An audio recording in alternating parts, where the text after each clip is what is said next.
అందరికీ నమస్కారం. నీ సహజ స్థితిలో ఉండు భగవాన్ శ్రీ రమణ మహర్షి బోధనలు పుస్తక పఠనం 3వ రోజుకి స్వాగతం.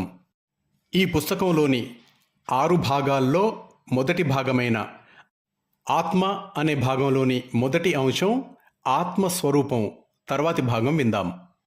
ఈ పుస్తకమంతా భక్తులు అడిగిన ప్రశ్నలకు భగవాన్ చెప్పిన సమాధానాల రూపంలో రచించబడింది. ఇక ఆ ప్రశ్నలు సమాధానాల్లోకి ప్రవేశిద్దాం.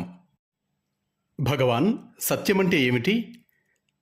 పేర్లతోనూ రూపాలతోనూ నిమిత్తం లేకుండా వాటి వెనుక ఎప్పుడూ ఉండేదే సత్యమంటే. అన్ని పరిమితుల వెనుక ఉండేది, కానీ అది అనంతం, దానికి బంధం లేదు. అన్ని అసత్యాల వెనుక ఉండేది ఆసత్యమే. సంస్థితమైనదే సత్యం, దాని స్వరూపమే అది. అది వాక్కుకి అతీతం, ఉనికి లేమి వంటి వర్ణనలకు అతీతం. అజ్ఞానము, అన్నిటి ఎరుక ధ్వంసమైన తరువాత మిగిలే చైతన్యమే సత్యమంటే. అదే ఆత్మ. ఆ బ్రహ్మస్వరూపంలో, అంటే అపరిమితమైన ఆత్మజ్ఞానంలో ఏమాత్రమూ అవిద్య లేదు. స్వచ్ఛంగా ప్రకాశిస్తూ దుఃఖం కానీ దేహం కానీ లేకుండా ప్రపంచపు లేమి ఉనికి ఎరిగినప్పుడు కూడా ఉండే సత్యమే నీ నిజస్వరూపం. చిదానందాన్ని విరజిమ్ముతూ లోపల బయట సమానంగా ప్రకాశించే ఎరుకే ఆనందమయమైన మౌలికమైన సత్యం. మౌనం దాని స్వరూపం. అసలైన అవరోధం లేని జ్ఞానము అదేనంటారు జ్ఞానులు. జ్ఞానమే వైరాగ్యం, జ్ఞానమే స్వచ్ఛత, జ్ఞానమే భగవంతుని పొందు. ఆత్మని విస్మరింపని జ్ఞానమే అమరత్వం, జ్ఞానమే సకలమును. ఈ విషయాన్ని గుర్తుంచుకో. స్వామి, ఎరుక అంటే ఏమిటి? దానిని సంపాదించుకోవటం ఎట్లా, పెంచుకోవటం ఎట్లా? నువ్వే ఎరుక అంటే. నీకు మరొక పేరు ఎరుక. నీవే ఎరుకవు కనుక దానిని సంపాదించుకోవలసిన అవసరం కానీ పెంచుకోవలసిన అవసరం కానీ లేదు. ఇతర విషయాల గురించి, అంటే అనాత్మమైన వాటి ఎరుకను విడవాలి. చెయ్యవలసిందంతా అదే. వాటి గురించి ఎరుక విడనాడితే మిగిలేది స్వచ్ఛమైన ఎరుకే. అదే ఆత్మ అంటే. మరి ఆత్మే ఎరుక అయితే ఇప్పుడు ఆ ఎరుక నాకెందుకు లేదు? అసలు ద్వయీభావం లేనే లేదు. నీ ప్రస్తుత జ్ఞానం అహంకారం వల్ల కలిగింది. అది సాపేక్షం మాత్రమే. సాపేక్ష జ్ఞానానికి కార్యకారణాలు ఉండాలి. కానీ ఆత్మజ్ఞానం కేవల స్థితి, దానికి ఏమీ అక్కర్లేదు. స్మృతి కూడా అట్లాగే సాపేక్షం. జ్ఞాపకముంచుకోవటానికి ఒక విషయం కావాలి, జ్ఞాపకముంచుకునేవాడు కావాలి. ద్వయీభావం లేనప్పుడు ఎవరు దేనిని జ్ఞాపకముంచుకోవాలి? ఆత్మ ఎప్పుడూ ఉంటూనే ఉంది. ప్రతి వారికి ఆత్మని తెలుసుకోవాలని ఉంటుంది.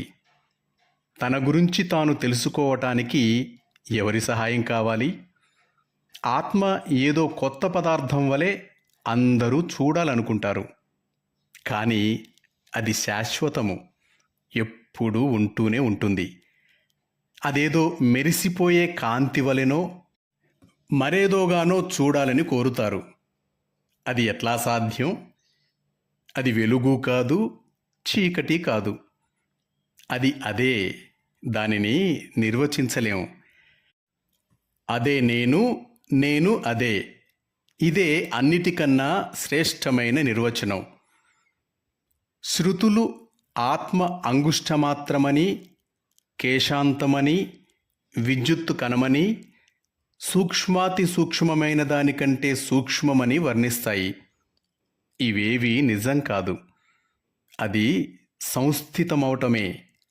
అది వాస్తవానికి అవాస్తవానికి భిన్నం. అది జ్ఞానం. కానీ అవిద్యకి జ్ఞానానికి భిన్నం. దానిని నిర్వచించటం ఎట్లా? సంస్థితమవటమే అది. భగవాన్, ఎవరికైనా ఆత్మసాక్షాత్కారమైతే అతను చూచేది ఏమిటి? చూడటమంటూ ఏమీ లేదు. చూడటమంటే సంస్థితమవటమే. ఆత్మసాక్షాత్కారం పొందటమంటే కొత్తగా దేనినో చూడటం కాదు.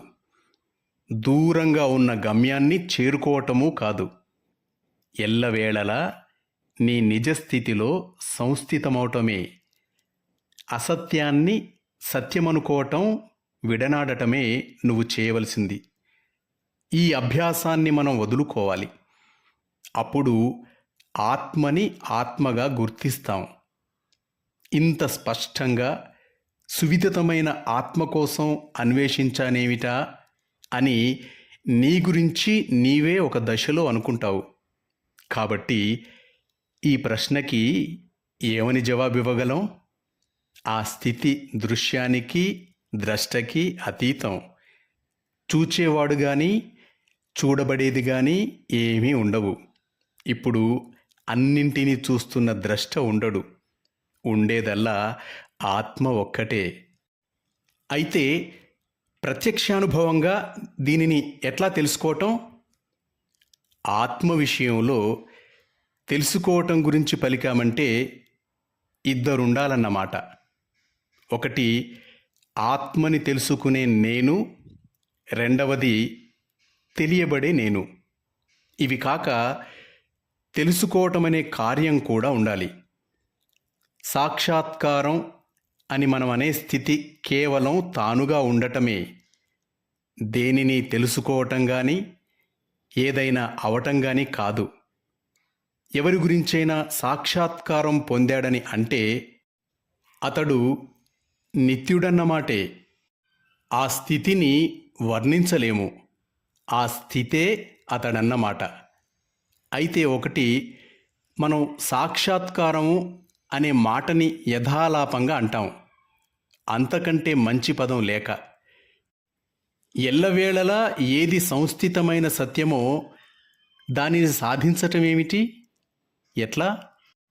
భగవాన్, మీరు ఒక్కొక్కసారి మౌనమే ఆత్మ అంటారు. ఎందుచేత? ఆత్మలో సంస్థితమైన వారు భావాలు లేని సౌందర్యంలో ఉంటారు. వారు భావించవలసిందేమీ లేదు. అంటిపెట్టుకుని ఉండవలసిందల్లా మౌనానుభవాన్నే. ఆ పరిస్థితిలో తానుగా ఉండడం తప్ప వేరే సాధించవలసిందేమీ ఉండదు. మరి మౌనం అంటే ఏమిటి స్వామి? వాక్కుకి భావానికి అతీతమైన స్థితే మౌనం అంటే. ఉన్నదల్లా మౌనమే. మౌనాన్ని మాటలలో వర్ణించటం ఎట్లా? అహంకారం ఏమాత్రము ఉదయించని స్థితే స్వరూపమంటారు ఋషులు. అదే మౌనం. ఆ మౌనమైన ఆత్మే భగవంతుడు. ఆత్మే జీవుడంటే. ఈ విశ్వమంతా ఆత్మే. ఇతర పరిజ్ఞానమంతా చాలా అల్పం. మౌనానుభూతులే అసలైన పరిపూర్ణమైన జ్ఞానం. పైకి కనపడే తేడాలన్నీ నిజం కావని, అవన్నీ ఆత్మపై పడే ముద్రలేనని గ్రహించు. ఆత్మే అసలైన జ్ఞానం. అయితే జీవరాశులు వాటికి ప్రాణం పోసేవి విభిన్నంగా అనేకంగా కనబడుతున్నప్పుడు ఒకే ఒక ఆత్మ ఉన్నదని ఎట్లా అనగలం స్వామి? నేను ఈ దేహాన్ని అనే భావాన్ని అంగీకరిస్తే ఆత్మలు అనేకం. ఈ భావం మాయమైపోయే స్థితిలో ఉండేదే ఆత్మ. ఆ స్థితిలో వేరే వస్తుజాలమంటూ ఏమీ లేదు. ఈ కారణం వల్ల ఆత్మ ఒక్కటేనని అంటాం. ఆత్మ యొక్క సహజ స్థితిలో దేహమే లేదు. మనస్సు లేకుండా దేహం లేదు. ఆ మనస్సు మోహం వల్ల ప్రభావితమవుతుంది. చైతన్య నిలయమైన ఆత్మని దేహి అంటే దేహాన్ని ధరించేది అనటం తప్పు.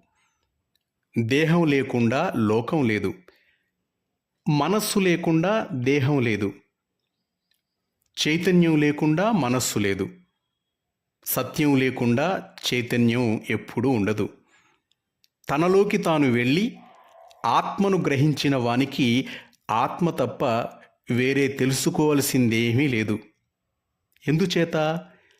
ఈ దేహాన్ని నేనుగా గుర్తించే అహం నశించటం వల్ల అతడు అంటే జ్ఞాని రూపరహితమైన చైతన్యమే. జ్ఞానికి అంటే ఆత్మసాక్షాత్కారం పొందిన వానికి తాను తప్ప ఆత్మ వేరే ఏమీ కాదని, తన దేహం కానీ మరి ఏ ఇతర పదార్థమైనా లేదని తెలుసు. అటువంటి వానికి దేహం ఉన్నా లేకపోయినా ఒక్కటే. సాక్షాత్కారం గురించి మాట్లాడటమే అనుచితం. అసలు సాక్షాత్కారం అంటూ పొందవలసింది ఏముంది? సత్యం ఎప్పుడూ ఒకే విధంగా ఉంటుంది. మనం దేనిని కొత్తగా సృష్టించటం లేదు. అంతకు పూర్వం లేని దానిని ఏదీ కూడా సాధించటం లేదు. దీనికొక ఉపమానాన్ని శాస్త్రాలు ఇస్తాయి.